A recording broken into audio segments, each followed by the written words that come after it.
श्री गुरु ग्रंथ साहब। मुंदा संतोखु सरमु पतु चोली त्यान की करी विभूति खिया कालू कुमारी काया जुगती डंडा प्रतीति आई पंथी सगल जमाती मनी जिते जगु जीतु आदेशु तिसे आदेशु आदि अनिलु अनादि अनाहति जुगु जुगु एकु बेसु।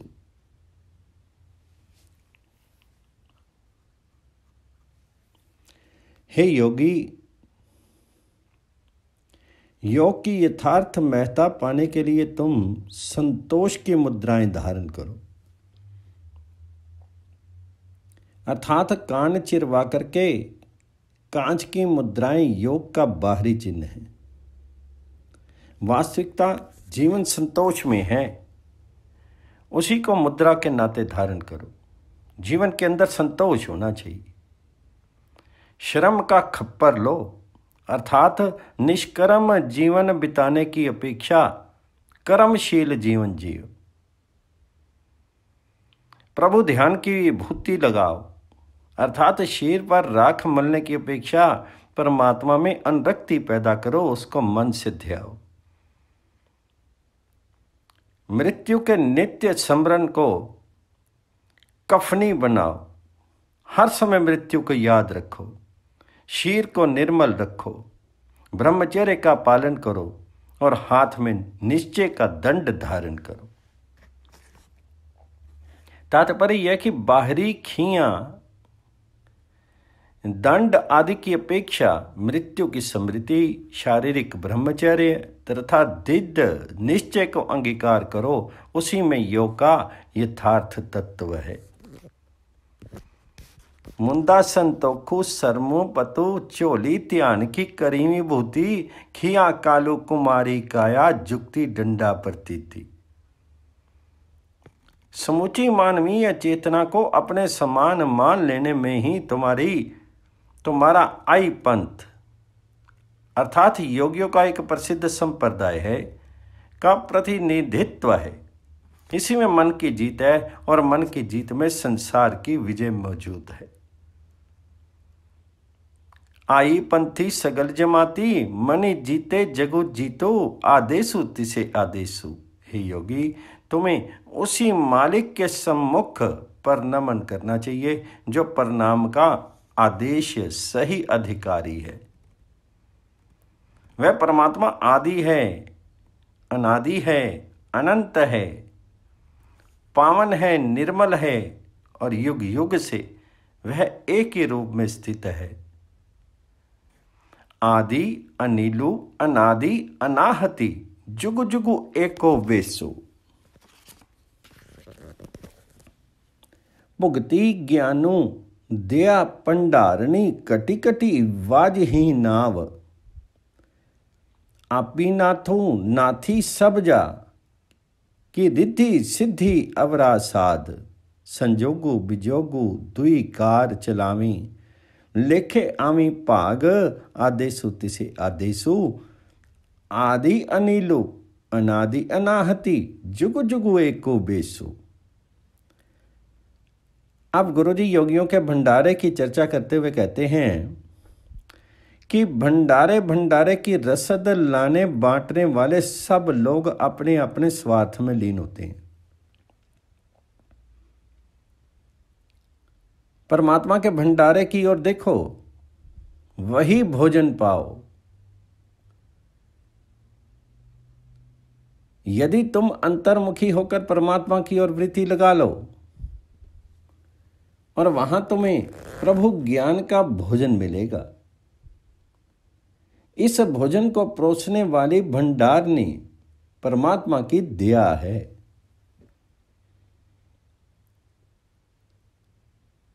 जब परमात्मा की दया होगी तभी प्रभु ज्ञान का भोजन मिलेगा। और भोजन के समय गीत संगीत के तौर पर घट घट में नाद ध्वनित होगा। ये नाद श्रवण की शक्ति नाम के परम भक्त को भी उपलब्ध होती है। उस भंडार का नाथ स्वामी व परमात्मा स्वयं है। उसने समूची दुनिया नथी हुई है। आपी नाथों नाथी सब जाके रिद्धि सिद्धि अवरा साध। इस स्थिति में रिद्धि सिद्धि का आस्वादन भुलावा मात्र है। तुम्हारे द्वारा रिद्धियों सिद्धियों की खोज मोह माया का रूप है। परमात्मा द्वारा प्रदत्त सिद्धि जीवन का स्वाद बदल देती है। संसार का काम धंधा संयोग वियोग की संवेदनाओं से चलता है। प्रभु प्रेम ही संयोग है, माया प्रवृत्ति ही वियोग है। संजोगु विजोगु तुई कार चलामी, लेखे आवी पाग आदेशु तिसे आदेशु। एक से जीवात्मा परमात्मा के बीच संबंध बढ़ते हैं। जब मन उस परमात्मा की ओर लगता है तो उससे संबंध बनते हैं। दूसरे से वे संबंध टूट जाते हैं। परमात्मा के उक्त भंडार से कर्म के अनुसार सब जीवों को उनका उपयुक्त प्राप्य मिलता है। जो जितनी भक्ति करता है उसी के अनुसार उसे प्राप्ति होती। अतः हे योगी, तुम्हें उसी मालिक के सम्मुख प्रणाम करना चाहिए जो प्रणाम का आदेश का सही अधिकारी है। वह परमात्मा आदि है, अनादि है, अनंत है, पावन निर्मल है और युग युग में वह एक ही रूप में विद्यमान है। वह अपरिवर्तनीय है, उसका परिवर्तन नहीं होता है। एका माई जुगती ब्याई, तिन्नी चेले परवानू, इक्को संसारी इक्को पंडारी इक्को लाए दीवानू। जीव तिसु पावे तीवे चलावे, जीव होवे फरमानू। ओहु वेखे ओना नदरी ना आवे, बहुत एहो विडानू। आदेशु तिसे आदेशु, आदि अनेलो अनादि अनाहति जुग जुग एको वेसु। ये विचार सामान्यतः सब जगह मान्य है कि ब्रह्म तथा माया अर्थात शिव और शक्ति का मिलन होने से माया युक्ति विशेष से प्रवसनी हुई और उसने 3 पुत्रों को जन्म दिया। उनमें से एक संसारी अर्थात संसार को रचाने वाला ब्रह्मा हुआ, एक भंडारी अर्थात संसार का पालन करने वाला विष्णु हुआ और तीसरा संसार की अदालत लगाने और मृत्यु का हुक्म लेने वाला शिव हुआ। तात्पर्य यह कि शिव और शक्ति या चेतन और प्रकृति के मेल से संसार को ऐसा यांत्रिक चलन दे दिया गया कि वह बनता फैलता और मिटता रहे। ये सब उसी पूर्ण ब्रह्म अकाल पुरुष की इच्छा से ही होता है। इक्को संसारी इक्को पंडारी इक्को लाए दीवानो, जीव तिसु पावे तिव चलावे, जीव ओवे फरमानो। शिव शक्ति स्वतंत्र तत्व नहीं है, वही सब प्रकार की आज्ञाएं देता है। आश्चर्य तो वह है कि परमात्मा सबको देखता है, सब जीवों की संभाल करता है, किंतु उसे कोई नहीं देख पाता है। कारण शायद यह कि संसारिक जीव शिव शक्ति तथा ब्रह्मा विष्णु महेश की रंगीन मायावी परिक्रमा में खो जाते हैं। उनके पीछे के सशक्त अवलंब को भूल बैठते हैं। अतः हे योगियों, तुम्हें उसी मालिक का प्रणाम करना चाहिए जो प्रणाम आदेश का सही अधिकारी है। वह परमात्मा आदि है, अनादि है, अनंत है, पावन निर्मल है और युग युग में वह एक रूप में विद्यमान है। आसनु लोई लोई पंडार, जो कुछ पाया सो एकावार। करी करी वेखे सिरजन आरो, नानक सच्चे की सच्ची कार। आदेशु तिसे आदेशु। आदि अनिलु अनादि अनाहति जुग जुग एको वेसो। उस परमात्मा का निवास सब लोगों सब जगह में है, किसी विशेष स्थान बैकुंठ में आदि में नहीं है। वह सब जगह विद्यमान है और सब लोकों में ही उसका भंडारा है, अर्थात सब जगह वह सबका पालन करता है, सबको भोजन देता है। इन भंडारों में उसने जो संग्रह करना था वह एक ही बार कर दिया है, अर्थात उसके भंडार अक्षय हैं। आसनु लोई लोई भंडार जो किछु पायासु एका वार, करी करी वेखे सिरजनार, नानक सच्चे की साची कार। वह सृष्टि का निरंतर निर्माण करता एवं जीवों को सदैव संभाल करता है। हे नानक, वही एकमात्र सत्य है और सत्य की रचना होने के कारण उसकी बनाई सृष्टि भी सत्य ही है। अतः हे योगियों, तुम्हें उस सत्य स्वरूप परमात्मा का प्रणामन करना चाहिए। वही प्रणाम आदेश का सच्चा अधिकारी है। वे प्रभु आदि अनादि अनंत है, पावन निर्मल है और युग युग से वह एक रूप में विद्यमान सदैव अपरिवर्तनीय है।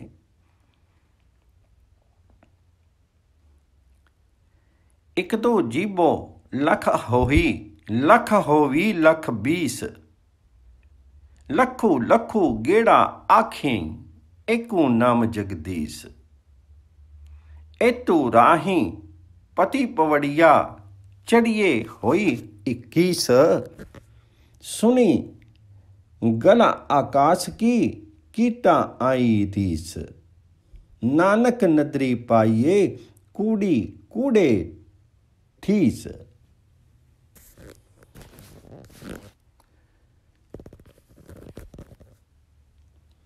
यदि एक जिहा से लाख जिहाएं हो जाएं, एक तो जीबो लख होई, लख होवी लख 20, और लाख की भी 20 गुना और हो जाएं,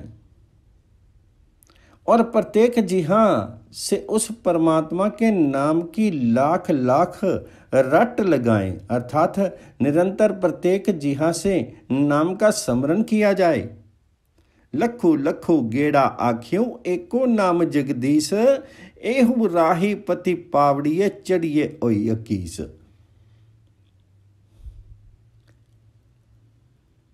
निरंतर प्रत्येक जिहा से नाम का स्मरण किया जाए तभी प्रभु को मिला जा सकता है।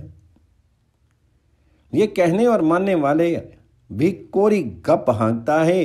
नाम स्मरण परमात्मा को मिलने की सीढ़ी है। इस पर चढ़ने के लिए एकमात्र उसी का सहारा लेना होता है, अर्थात समर्पणात्मक दृष्टि से ही प्रभु पथ पर चलना संभव है। यो तो परमात्मा की ऊंची बातें सुनकर के नीच जीवों अर्थात कीटों की भी उस तक पहुंचने की इच्छा प्रबल होती है। वे भी चाहते हैं कि परमात्मा को प्राप्त कर सकें, किंतु हे नानक, उसकी प्राप्ति उसी की कृपा से संभव है। झूठे लोगों के झूठे दावे अनाधारित हैं, वे सही अर्थों में परमार्थी नहीं होते हैं।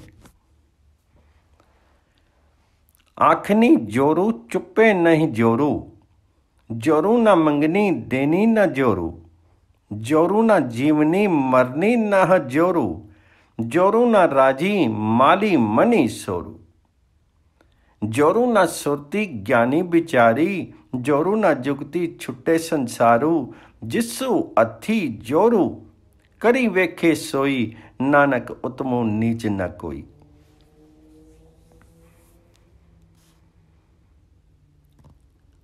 अब गुरुजी बताते हैं कि परमात्मा की इच्छा के बिना कुछ भी संभव नहीं है। मानवीय सामर्थ्य परमात्मा की इच्छा के सम्मुख शून्य है। बोलने या चुप रहने में किसी का जोर बल नहीं है, अर्थात अपनी इच्छा से तो कोई बोल भी नहीं सकता, ना ही चुप रह सकता है। आखनी जोरू चुप्पे नहीं जोर, जोरू ना मंगनी देनी ना जोरू, मांगने या देने में भी किसी का वश नहीं है। ना ही अपने सामर्थ्य से कोई जी या मर सकता है। जोरू ना जीवनी मरनी ना जोरू, जोरू ना राजी माली मनिज सोरू। संपन्नता समृद्धि की प्राप्ति या विनाश में किसी का जोर नहीं है। बेकार ही मनुष्य इसी प्रकार इसे पाकर के अभिमान करता रहता है। ऊंचे विचार, विवेक और ज्ञान को पाने या उसमें रहने का भी निजी सामर्थ्य नहीं है। जोरू न सुरती ज्ञानी विचारू, जोरू न जुक्ति छुटे संसारू। इस संसार से मुक्त होने की युक्ति पा जाने में भी अपना वश नहीं है। जोर, वश, सामर्थ्य या बल केवल उस परमात्मा का ही है। जो कुछ हो रहा है सब उसी की कृपा से हो रहा है। जो कर रहा है वही कर रहा है। जीव के हाथ में कुछ भी नहीं है और वही सृष्टि निर्माण करके जीवों की संभाल भी कर रहा है। गुरु नानक जी कहते हैं कि अपने से तो कोई भी उत्तम या नीच कुछ भी नहीं बन सकता। जिसी अथी जोरू करी वेखे सोई, नानक उत्तमो नीचु न कोई। अर्थात उसकी कृपा हो जाए तो नीच भी उत्तम बन सकता है, उपेक्षा हो जाए तो उत्तम भी नीचतम हो जाता है। राति रुति थिति वार, पवन पानी अग्नि पाताल। तिसु विची धरती थापी, रखी धर्मसाल। तिसु विची जियो जुक्ति के रंग, तिनके नाम अनेक अनंत। कर्मी कर्मी ओहि विचारू, सच्चा आपी सच्चा दरबारू। तिथे सोनी पंच परवानू, नदरी कर्मी पवे निशानू। कच्छ पकाई उथे पाई, नानक गया जापे साईं।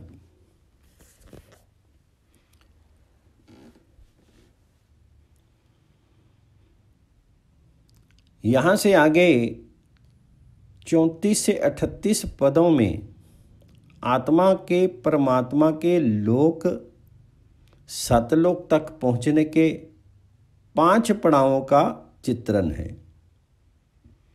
इन पड़ावों को गुरु जी ने खंड कहा है।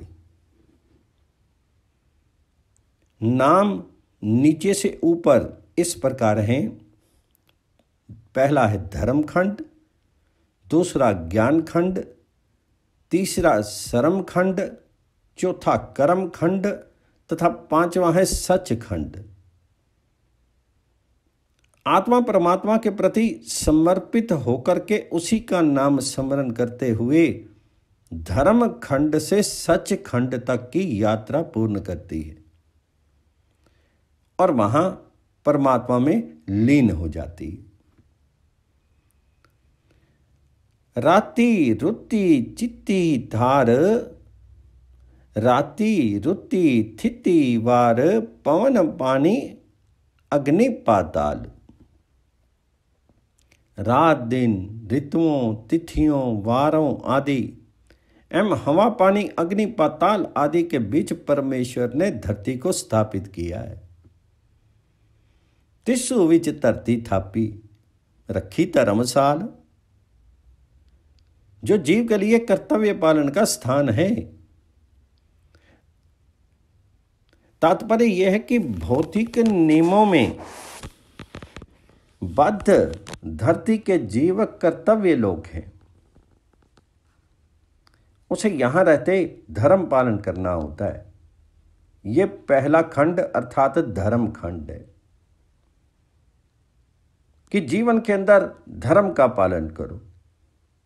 इस पृथ्वी पर अनेक प्रकार भेद के जीव हैं। उन जीवों के अखंड नाम हैं और जो कर्म वे जीव इस धर्म लोक में कमाते हैं उन्हीं के अनुसार प्रभु के दरबार में उन्हें दंड या पुरस्कार मिलता है। जो जैसे कर्म करता है उसको उसी फल की प्राप्ति होती है। परमेश्वर सत्य स्वरूप है, इसलिए उसका दरबार भी सत्य है। सच्चा आपी सच्चा दरबारू, तिथे सोनी पंच परवानु, नदरी कर्मी पवे निशानु। जहां उचित न्याय होता है प्रभु के दरबार में, वहां संत जन ही सम आदरित होते हैं, सम्मानित होते हैं। उनका सम आदर भी प्रभु कृपा से ही होता है।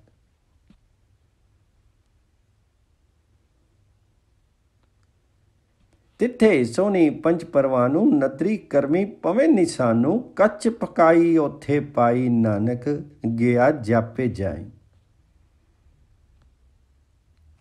इसी खंड पर जीवों के कर्म के अनुसार कच्चे या पक्के, सद्गुणी या निर्गुणी होने की परख होती है। गुरु नानक जी कहते हैं कि कच्ची पक्की स्थिति का पता वहां पहुंचकर ही लगता है।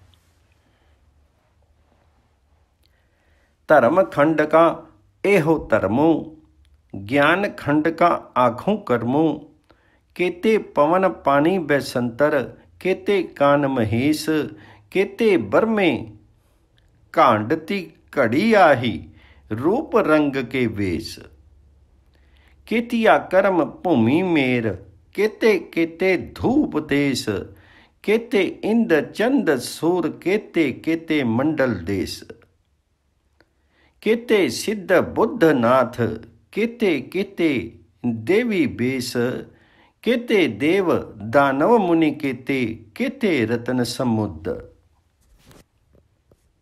केतियां खानी केतियां बानी, केते पात नरिंद, केतिया सुरती सेवक, केते नानक अंत न अंत।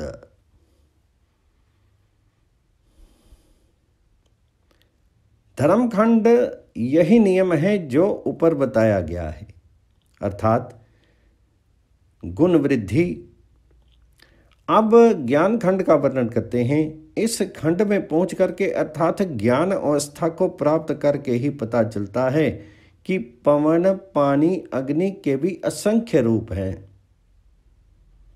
कृष्ण और शिव भी अनेक हैं। परमात्मा कितने ही अलग अलग रंग रूप और वेश के ब्रह्मा बना रहा है।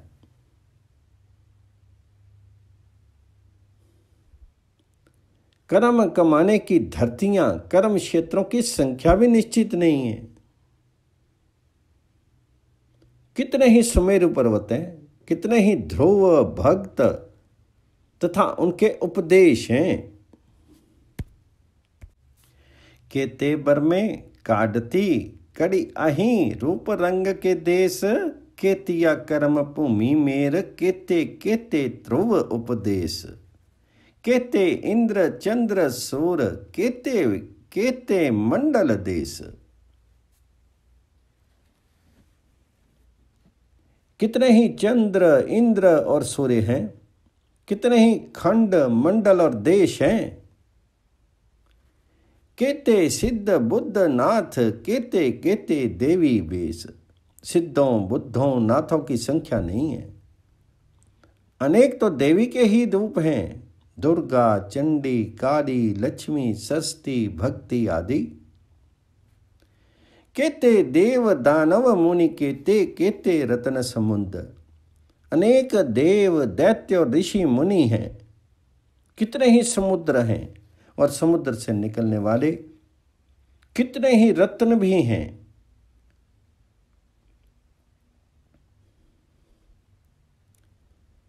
अनेक लोक मंडल हैं, अनेक वानियां हैं, असंख्य शासक हैं। कितने ही तत्वों का ध्यान किया जाता है, कितने ही ध्यानस्थ सेवक हैं। केतियां खानी केतियां बानी, केते पात नरिंद, केतिया सुरती सेवक, केते नानक अंत न अंत। नानक जी कहते हैं कि इन सब का कोई अंत नहीं है। इन अंतता का पता ज्ञान खंड में पहुंचकर ही लगता है, तभी जीव ज्ञानवान होता है। ज्ञान खंड में ही ज्ञानो प्रचंडो, तिथे नाद विनोद कोड अनंतो। शर्म खंड की बाणी रूपो, तिथे काढ़ती कड़िए बहुतु अनूपो। ता किया गला कथियां ना जाहीं, जे को कहें पीछे पछताई। तिथे कड़िए सुरती मति मनि बुद्धि, तिथे कड़िए सुरा सिद्धा की सुद्धि। ज्ञान खंड में ज्ञान ही प्रचंड होता है। ज्ञान खंड में ही ज्ञानो प्रचंडो, तिथे नाद विनोद कोड अनंदो। किंतु इस अवस्था में राग रंग कौतुक चमत्कार आदि से लब्ध आनंद का अस्तित्व बना रहता है। शर्म खंड की बाणी रूपू, तिथि काढ़ती कड़िए बहु अनूपू। शर्म खंड अर्थात श्रम खंड की रचना सौंदर्यात्मक है। इस खंड के निर्माण में जीव का सौंदर्य बढ़ता है। कर्मशील होने से वह सुयोग्य बनता है। सुंदरता का विशेष स्थान है। उस अवस्था की बातों का वर्णन संभव नहीं है। यदि कोई वर्णन का प्रयत्न करेगा, उसे बाद में पश्चाताप करना होगा, अर्थात वह अनिर्वचनीय स्थिति है। यहाँ मन और बुद्धि, चित्त और आत्मा विशिष्ट स्तर पर एक हो जाते हैं तथा जीव को देवताओं अथवा सिद्धों से लिखी पावन सूझ प्राप्त होती है। वास्तव में तीसरा पड़ाव श्रम खंड है। गुरु जी की दृष्टि में कर्तव्य पालन तथा ज्ञान उदय के उपरांत जीव को परिश्रम से प्रभु का साक्षात करना होता है। यहाँ श्रम से तात्पर्य समर्पण, मेहनत और अनथक नाम स्मरण है। कर्म खंड की बानी जोरू, तिथे ओरू ना कोई होरू। तिथे जोध महाबल सूर, तिन माही रामू रहया भरपूर। तिथे सीतो सीता महिमा माही, ताके रूपना कथने जाही। ना ओही मरी ना ठागे जाई, जिनके रामू वसे मन माही। तिथे भक्ति बसी के लो, करही आनंदो सच्चा मन सो। सच खंडी वसे निरंकारो, करी करी वेखी नदरी निहाल। तिथे खंड मंडल वर भंड, जे को कथे ता अंत ना अंत। तिथे लौ लौ सर्क आकार, जीव जीव उकुस्मो तीवे तीवकार। वेखें विकसे करी विचारू, नानक कथना कड़रा साथ। नानक कथना कड़रा सारू। चौथी मंजिल कर्म खंड है, जहाँ सच्चे सेवक पर परमात्मा का कृपा होता है और वह ज्ञानी होने के साथ साथ पराभक्ति ग्रहण करता है। ऐसा ज्ञानी भक्त ही नाम स्मरण द्वारा पांचवी मंजिल अर्थात सचखंड में प्रवेश का अधिकारी बनता है।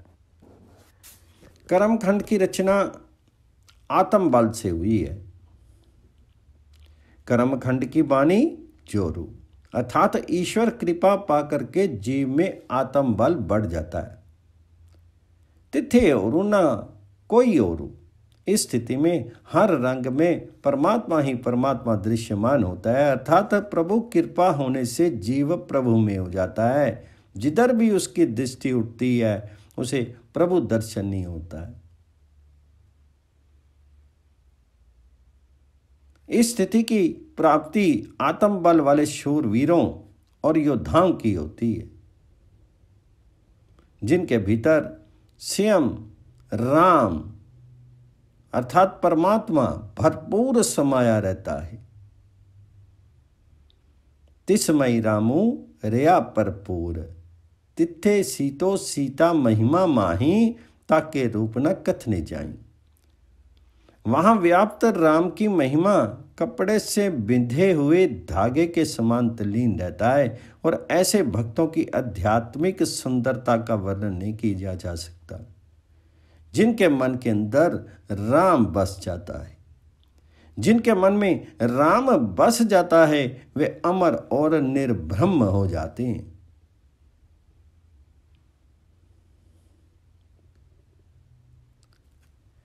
कर्मखंड में वे पावन भक्तजन निवासित हैं जो हृदय आसन पर परमात्मा को आसीन करके सदैव आनंद मग्न रहते हैं। जिनके रामू बसे मन माही, तिथे भगत वसी के लोई, करही आनंद सच्चा मन सोई। इस कर्म खंड से आगे सच खंड है, जिसमें परमात्मा स्वयं रहता है। वह परमात्मा सृष्टिकर्ता और अतीव कोमल कृपा दृष्टि से सदैव उसे देखता है। प्रभु की रचना के अनेक खंड, मंडल, ब्रह्मांड उस अवस्था में भी मौजूद हैं, उसके वर्णन के प्रयास में भी उसका अंत नहीं मिलता है।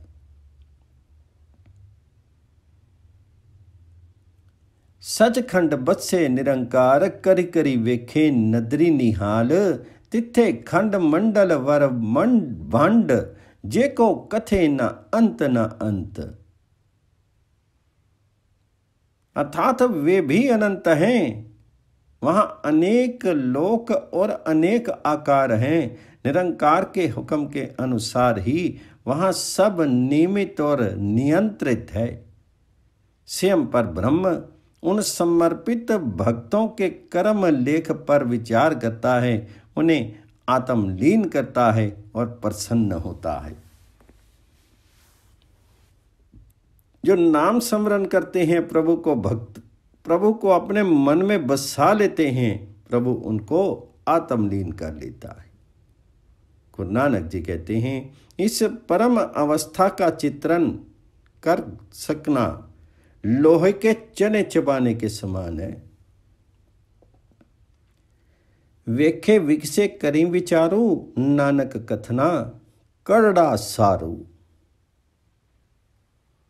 जतु पहारा धीरजु सुनियाराव, जतु पहारा धीरजु सुनियारू, आहरणी मति वेदु हथियारू। बाऊ खला अग्नि तपताऊं, भांडा पाऊं अमृत तितु टाली।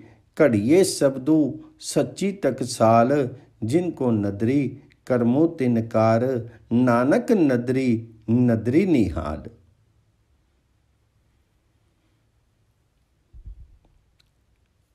ऊपर जिस उच्च अवस्था या आध्यात्मिक चित्रण हुआ है, वहां पहुंचने के लिए निर्मल आचरण की आवश्यकता होती है। उसी आचरण को पाकर के जीवन नाम स्मरण करता है और उस अवस्था को प्राप्त होता है जहां सच्ची वाणी का स्फोट होता है। यहाँ उक्त निर्मल आचरण की प्राप्ति का नुस्खा बताया जा रहा है। जैसे सुनार स्वर्ण को भट्टी पर चढ़ाता है और उसे ठोक पीट करके शुद्ध करता है, वैसे ही जिज्ञासु जीव को आचरण के शुद्धिकरण की प्रक्रिया करनी पड़ती है। जत्तु पहारा तीरजु सुनियारू, आहरणी मति वेदु हथियारू। यतित्व अर्थात इंद्रिय निग्रह की भट्टी हो, धैर्य का सुनार हो, बुद्धि की आहरण हो और ज्ञान का हथौड़ा हो, प्रेम की कुठाली हो और इस कुठाली में अमृत में नाम को गलाया जाए। उसी सच्ची टकसाल में शब्द सच्ची वाणी का स्फोट होता है। तात्पर्य यह है कि यदि जीव इंद्रिय निग्रह, धैर्य, विवेक, ज्ञान और प्रेम को मन में बसा करके सद्भावपूर्ण ढंग से नाम का जाप करे तो वह अनाहत शब्द नाद की लहरियों को पकड़ करके नामी अर्थात परमात्मा को पा सकता है। जिन जीवों पर प्रभु की कृपा संभव है, जिन जीवों पर प्रभु की कृपा होती है, दृष्टि होती है, वे ही ये कार्य कर सकते हैं। ये साधन उन्हीं के लिए संभव हैं। गुरु नानक देव जी कहते हैं कि ऐसे जीव परमात्मा की दया दृष्टि में निहाल हो जाते हैं, अर्थात वे प्रभु में ही लीन हो जाते हैं। श्लोको पवनो गुरु